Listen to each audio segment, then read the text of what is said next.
সা সা। সা। তুই নিচে ধরছিস, তোকে একটু ওপরে ধরতে হবে। তুই আপনি আবার বকছেন ওকে? এতদিন ধরে ওকে গান শেখাচ্ছেন, একটা রিয়েলিটি শোতেও চান্স পেল না।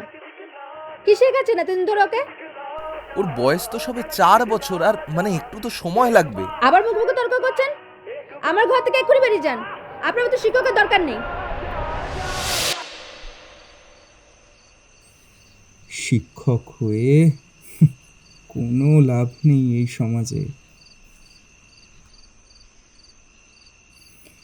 গার্জিয়ানরাই ভ্যালু দেয় না, স্টুডেন্টরা আর কি দেবে বলুন? আরে ফেমাস হওয়া তো একটু দরকার নাকি? আরে না না ম্যাডাম, আমার মেয়েকে অত নাচটা শেখাতে হবে না, ওর দ্বারা ওইসব হবে না বুঝলেন।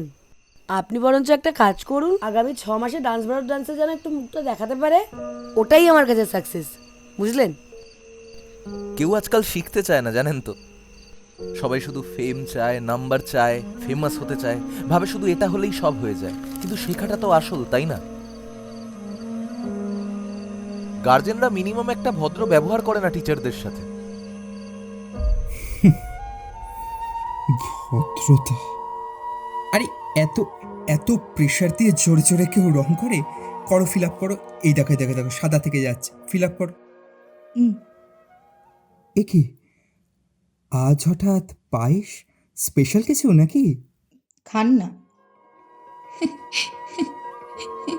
স্যার, এই পায়েসটাতে হুলো মুখ দিয়েছিল, মা ভাবলো ফেলে দেবে, তাই আপনাকে দিয়ে দিল। খান।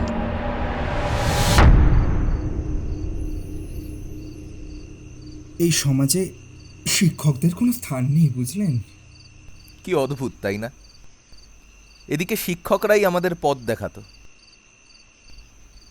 গুরুই হচ্ছে এমন যারা অন্ধকার দূর করে, তাই না? যে সমাজে শিক্ষারই কোনো ভ্যালু নেই, সেখানে শিক্ষকেরা কি করবে বলুন?